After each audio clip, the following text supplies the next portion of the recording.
আমরা কোন জিনিসটাকে নিজের ভিতরে ইনস্টল করব আর কোনটা করব না, ঠিক এই কথাটাকে মিন করে নবী সাল্লাল্লাহু আলাইহি সাল্লাম বলেছেন। সহিহ বুখারীতে হাদিসটি বর্ণিত হয়েছে, কুল্লু মাওলুদিন ইউলাদু আলাল ফিতরাহ ইল্লা আন্না আবওয়াহু ইয়াহউদানিহি আও ইউনাসরানিহি আও ইউমাজ্জিসানি।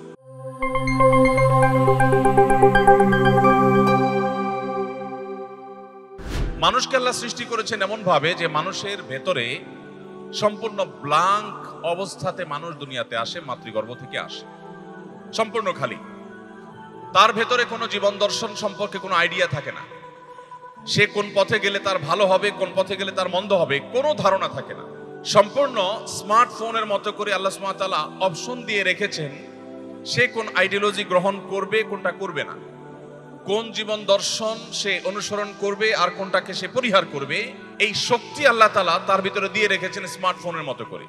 সে তার পছন্দ অনুযায়ী, সে তার বিবেচনা অনুযায়ী, সে তার গবেষণা অনুযায়ী, সে তার বুদ্ধিমত্তাকে ব্যবহার করে সে অনুযায়ী সে প্রয়োজনীয় আইডিওলজিকে, জীবন দর্শনকে, ফিলোসফিকে সে তার মধ্যে ধারণ করে।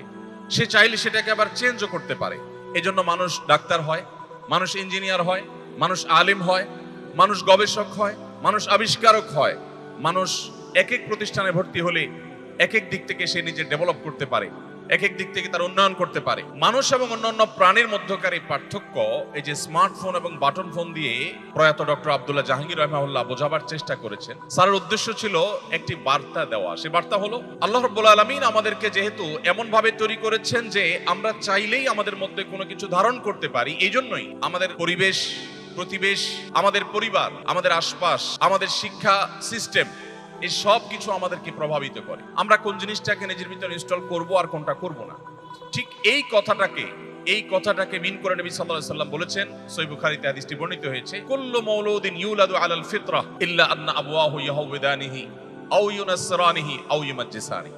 প্রতিটি শিশু জন্মগতভাবে আল্লাহ রাব্বুল আলামিনের প্রতি ঈমানদার অবস্থায় পরিচ্ছন্ন মন নিয়ে সে জন্মগ্রহণ করে। তার মধ্যকার যত মন্দ দিক আসে, সে যে খারাপ পথে পরিচালিত হয়, তার চরিত্রের মধ্যে যে বিভিন্ন কালিমা যুক্ত হয়, এই সবগুলো প্রধানত তার মা বাবা অর্থাৎ তার পরিবার, তার পরিবেশ, প্রতিবেশ, এগুলো দ্বারা সে প্রভাবিত হয় এবং এগুলো দ্বারা সে পরিচালিত হয়। ইসলাম কেন আমাদের জীবনে অ্যাজ এ মুসলিম আমাদের জীবনে খুব গুরুত্বপূর্ণ হওয়া উচিত এবং আমাদের জীবনে ইসলামের প্রভাব কেন থাকা উচিত, কেন চর্চা করা উচিত? কারণ আমাদের প্রিয় স্বদেশে আমরা যেটা বলছিলাম একটু আগে, যে পরিমাণ শিক্ষিত মানুষ বেড়েছে সে পরিমাণ ভালো মানুষ বাড়েনি। যার কারণে দেশের সম্পদ আমরা নিজ হাতে দেশের বাইরে পাচার করি। দেশকে আমরা শূন্য করে রেখে আমাদের নিজের আখের গোছাবার চেষ্টা করি। মাতৃভূমির প্রতি যে সহজাত টান, এটা আল্লাহ তাআলা মানুষ তো পরের কথা, পশুর মধ্যেও দিয়ে রেখেছে। পশু পাখিরা, প্রাণীরাও যেখানে থাকে সেই জায়গার প্রতি তাদের মায়া সৃষ্টি হয়। প্রিয় নবী সাল্লাল্লাহু আলাইহি ওয়াসাল্লাম মক্কা থেকে হিজরত করে যখন মদিনায় তাকে আসতে হয়েছে, বাধ্য হয়েছে, নিজ মাতৃভূমি তাকে থাকতে দেওয়া হয়নি। তিনি কিন্তু মদিনায় এসে যখন আল্লাহর নির্দেশ মোতাবেক বাইতুল মাকদিসের দিকে ফিরে সালাত আদায় করছিলেন, নামাজ পড়ছিলেন, অথচ ইতিপূর্বে তিনি মক্কার দিকে ফিরে সালাত আদায় করছিলেন। তার নিজ মাতৃভূমির দিকে ফিরে সালাত আদায় করতে তার কাছে ভালো লাগতো। তিনি বারবার আকাশের দিকে চেয়ে চেয়ে চাইছিলেন, তাকিয়ে তাকিয়ে আল্লাহর কাছে মনে মনে আকুতি পেশ করছিলেন যেন আবারও নিজ মাতৃভূমির দিকে ফিরে তিনি সালাত আদায় করতে পারেন। আল্লাহ কোরআনে সেটাকে উল্লেখ করেছেন। আল্লাহ বলেছেন যে কাদ নারা তাকাল্লুবা ওয়াজহিকা ফিস সামা, হে রাসূল আপনি বারবার আকাশ পানে তাকিয়ে যে আকুতি পেশ করছেন এটা আমি দেখতে পাচ্ছি। আল্লাহ বলেছেন ফালানুয়াল্লিয়ান্নাকা কিবলাতান তারদাহা, অচিরেই আপনার মাতৃভূমির দিকে ফিরে নামাজ পড়ার বিধান আপনাকে দেয়া হবে যেটা আপনার মনকে প্রশান্ত করবে। মাতৃভূমির প্রতি সহজাত টান, এটার জন্য ঈমান বা ইসলামের প্রয়োজন নাই, মুসলমান হওয়ারও প্রয়োজন নাই, কমন সেন্স থাকা যথেষ্ট। আমাদের এই দেশ, এখানে বহু সম্ভাবনা থাকলেও আমরা দেখছি দীর্ঘদিন পর্যন্ত আমাদের দেশের মাটি, আমাদের দেশের পরিবেশ, এদেশের মানুষকে খাবলে খাচ্ছে কিছু মানুষ। এই যে মনুষ্যত্বের অভাব, এটাই আমাদের পিছিয়ে থাকার প্রধান কারণ। বাংলাদেশের মানুষের প্রকৃতিগতভাবে কিছু ভালো দিক আছে, কিছু মন্দ দিক আছে অন্য সব দেশটির মতো। আমি 10-10টি বছর প্রবাসে কাটিয়েছি। আমি দেখেছি আমাদের দেশি মানুষদের মধ্যে, মিডল ইস্টে, মালয়েশিয়াতে বা অন্য যে কোনো দেশে আমাদের প্রবাসী ভাইরা থাকেন, তাদের মধ্যে পরিশ্রম করে তাদের অর্থনৈতিক সমৃদ্ধি আনার জন্য যে প্রচেষ্টা, সেই প্রচেষ্টাটা অন্য অনেক দেশি মানুষের চাইতে অনেক বেশি আমার কাছে মনে হয়েছে। কিন্তু ওই যে এই দেশে শিক্ষিত মানুষ বেড়েছে কিন্তু ভালো মানুষ বাড়েনি, আমাদের মোরালিটি কমেছে।